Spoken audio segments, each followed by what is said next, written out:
ఓం శ్రీకృష్ణ పరబ్రహ్మణే నమః. మహాభారత యుద్ధంలో సైనికులకు విందు భోజనాలు. ఇంట్లో మనం నలుగురికి లేదా ఐదుగురికి వంట చేయగలం, అంతకంటే ఎక్కువ మందికి చేయటం కొంచెం కష్టమైన పని. మరి 50 లక్షల మందికి వంట చేయడం అంటే మామూలు విషయం కాదు కదా. మహాభారతంలో కురుక్షేత్ర యుద్ధ సమయంలో 50 లక్షల మంది పాల్గొన్నారు. వారికి వంట వండిన వారు ఎవరు? ఆసక్తికరమైనటువంటి ఈ విషయం మనం తెలుసుకుందాం. మహాభారత యుద్ధంలో కౌరవుల పక్షాన కొందరు, పాండవుల పక్షాన కొందరు, ఇలా అందరూ కలిసి 50 లక్షలకు పైగా కురుక్షేత్ర యుద్ధంలో పాల్గొన్నారు. కానీ ఇంత జరుగుతున్న ఇద్దరు రాజులు పాల్గొనలేదు. అందులో ఒకరు విదర్భ రాజైన రుక్మి, రెండవది బలరాముడు. ఆ ఇద్దరు తప్ప అన్ని రాజ్యాలు పాల్గొన్నాయి. దక్షిణ భారతంలోని ఉడిపి రాజ్యం కురుక్షేత్ర యుద్ధానికి వచ్చింది.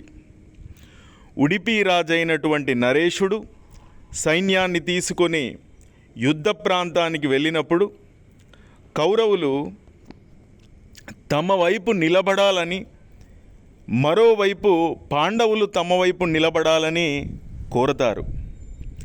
అప్పుడు ఉడిపి రాజు తన తెలివితో ఎటూ వెళ్ళకుండా సలహా కోసం శ్రీకృష్ణ పరమాత్మ దగ్గరికి వెళ్తాడు. అందరూ యుద్ధం గురించే ఆలోచిస్తున్నారు. మరి ఇన్ని లక్షల మందికి భోజనాల గురించి ఏమైనా ఆలోచించారా? ఎవరు వండి పెడతారు అని శ్రీకృష్ణుడిని అడుగుతాడు. మీరన్నది నిజమే, మరి మీ దగ్గర ఏదైనా ఆలోచన ఉందా అని నరేషుడిని శ్రీకృష్ణుడు అడుగుతాడు. అప్పుడు నరేషుడు, ఇప్పుడు జరుగుతున్న ఈ మహాయుద్ధం అన్నదమ్ముల మధ్య నడుస్తున్నది. నాకు ఈ యుద్ధంలో పాల్గొనడం ఇష్టం లేదు. అందువల్ల నేను నా సైన్యం ఇరు వర్గాలు యుద్ధంలో పాల్గొనం, వారందరికీ భోజనం చేసి పెడతాం అని ఉడిపి రాజు చెబుతాడు. శ్రీకృష్ణ పరమాత్మ, రాజా, మీ ఆలోచన చాలా అద్భుతమైనది. 50 లక్షల మందికి భోజనం వండడము అంటే మామూలు మాట కాదు. ఇది మీ వల్లే సాధ్యమవుతుంది. అందరికీ భోజనాలు తయారు చేయమని చెబుతాడు. 50 లక్షల మందికి భోజనాలు వండాలంటే భీముడు మరియు అతని సైన్యానికి మాత్రమే వీలవుతుంది. కానీ ఈ సమయంలో పోరాడటం భీముడు ఈ సందర్భంగా ముఖ్యం కాబట్టి అందువల్ల భీముని యుద్ధక్షేత్రం వదిలి రాలేడు. అందువల్ల నువ్వు ఒక్కడివే ఇంతమంది సైన్యానికి వంట చేయగల సమర్థుడు అని వంట వండమని శ్రీకృష్ణ పరమాత్మ నరేషుణ్ణి కోరడం జరుగుతుంది. నరేషుడు తన సైన్యంతో కలిసి అక్కడ ఉన్నటువంటి సైన్యాలకు భోజనం తయారు చేస్తాడు. నరేషుడు ఎలా వండేవాడంటే సాయంత్రం వరకు తాను వండిన భోజనం ఒక్క మెతుకు కూడా మిగలకుండా, వృధా కాకుండా వండేవాడు. రోజులు గడుస్తున్న కొద్దీ సైన్యం కూడా తగ్గిపోయేది. అయినా సరే వంట మాత్రం అందరికీ సరిపోయేలా వండేవాడు నరేషుడు. ఇది చూసి అందరూ ఆశ్చర్యపోయేవారు. ఇది ఎలా సాధ్యం? అంతమంది చనిపోతున్నా చివరికి మిగిలిన వారికి మాత్రమే సరిపోయేలా ఎలా వంట చేస్తున్నారు? అది కూడా ఒక్క మెతుకు కూడా మిగలకుండా ఎలా వండుతున్నారని అందరూ ఆశ్చర్యానికి గురయ్యేవారు. అసలు నరేషుడు ఈ విషయాన్ని ఎలా గ్రహిస్తాడు? అతనికి ఇంతమంది అని ఎలా తెలుస్తుంది? ఈరోజు ఇంతమంది మాత్రమే చనిపోతారని, మిగిలిన వారికి మాత్రమే భోజనం వండాలి అని. ఇలా 18 రోజులు గడిచిపోయాయి. పాండవులు గెలిచారు. పట్టాభిషేకం జరుగుతుంది. అప్పుడు ధర్మరాజు ఉడిపి నరేషుడిని అడుగుతాడు, మమ్మల్ని అందరూ తక్కువ సైన్యం ఉన్నా గెలిచామని పొగుడుతున్నారు, కానీ నేను మాత్రం నిన్ను మెచ్చుకోకుండా ఉండలేకపోతున్నాను అని అంటాడు ధర్మరాజు. ఎందుకంటే 50 లక్షల మందికి ఆ సైన్యానికి వంట చేయడం అంటే మాటలు కాదు. అది కూడా ఒక మెతుకు కూడా మిగలకుండా వృధా కాకుండా వండడం అంటే మాటలు కాదు. ఇది మహాద్భుతం, ఇలా ఎలా చేశావు నరేష అని అంటాడు. అప్పుడు నరేషుడు నవ్వుతూ, మీరు గెలిచారు కదా, దాని యొక్క గొప్పతనం ఎవరికి ఇస్తారు అని అడిగాడు. అప్పుడు యుధిష్ఠిరుడు శ్రీకృష్ణుడే దీనికి మూలమని, మా విజయం యొక్క గొప్పతనం మొత్తం శ్రీకృష్ణ పరమాత్మకే చెందుతుంది అని చెప్తాడు. అప్పుడు నరేషుడు, మీరు గెలవడానికే కాదు, నేను ఇంతమందికి సరిపడా వంట వండడానికి కూడా శ్రీకృష్ణ పరమాత్మనే కారణం, కాబట్టి ఈ గొప్పతనమంతా శ్రీకృష్ణ పరమాత్మకే చెందుతుంది అని చెప్తాడు నరేష మహారాజు. ఇది విని సభలో ఉన్న వారంతా ఆశ్చర్యానికి గురవుతారు. ఇది ఎలా సాధ్యం, శ్రీకృష్ణుడు ఎలా కారణమవుతాడు అని నరేషుడిని అడుగుతారు అందరూ. అప్పుడు నరేషుడు అసలు రహస్యాన్ని అందరికీ ముందు ఇలా చెప్తాడు. శ్రీకృష్ణుడు ప్రతిరోజు రాత్రి పెసరకాయలు తినేవాడు, నేను లెక్క పెట్టేవాడిని. శ్రీకృష్ణుడు తిన్న తర్వాత మళ్ళీ పెసరకాయలను లెక్క పెట్టేవాడిని.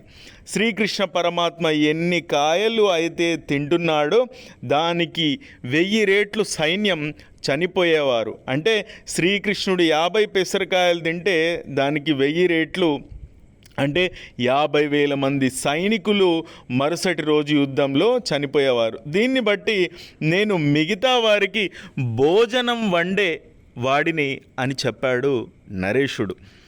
ఈ కారణం వల్ల ఏ రోజు కూడా భోజనం వృధా కాకుండా వండేవాడిని అని చెప్తాడు. ఇది విని ఆ సభలోని వారందరూ శ్రీకృష్ణ లీలకు ముగ్ధులవుతారు. ఈ కథ మహాభారత కథలలో ఒక అరుదైనటువంటి కథ. కర్ణాటకలోని ఉడిపి జిల్లాలోని శ్రీకృష్ణ పరమాత్మ మందిరంలో ఈ కథ ఇప్పటికీ వినిపిస్తూ ఉంటారు. మహాభారత యుద్ధంలో సైనికులకు విందు భోజనాలు ఇంట్లో మనం 4గురికి 5గురికి వంట చేయడం అంటే ఎంత కష్టం కదా. కాబట్టి ఇంత గొప్ప విషయాన్ని గురించి మనం ఈరోజు చర్చించుకున్నాం. ఇదంతా కూడా శ్రీకృష్ణ పరమాత్మ యొక్క అనుగ్రహంతో మాత్రమే మనం చెప్పుకున్నాం.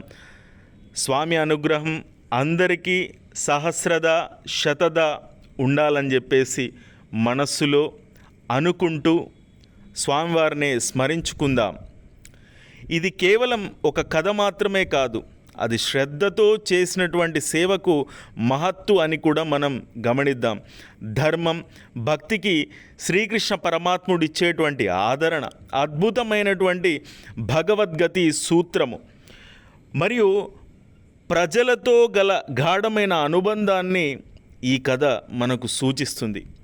ఉడిపి రాజు భోజనం వండడానికి ముందు వచ్చినటువంటి మహాత్ముడు, కురుక్షేత్ర యుద్ధం 50 లక్షల మంది సైనికులు పాల్గొన్నటువంటి మహాయుద్ధం, వంట విశేషం ఒక మెతుకైన వృద్ధా కాకుండా అవసరానికి తగ్గట్టుగా వంట రహస్య చిహ్నం శ్రీకృష్ణుడు తినే పెసరకాయల సంఖ్య ఆధారంగా ప్రతి దినం చనిపోయే సైనికుల లెక్క చిత్రం, ఉదయపు వెలుతురులో శిబిర వాతావరణంలో ఉడిపి మహారాజు పెద్ద గిన్నెలో అన్నం వండుతూ ఉన్నాడు.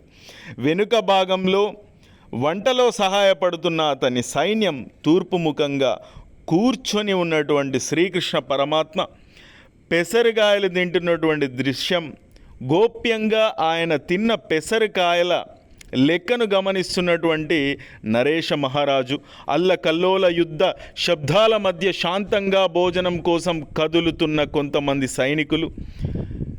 ఇవి ఈ కథలోని ముఖ్యాంశాలు.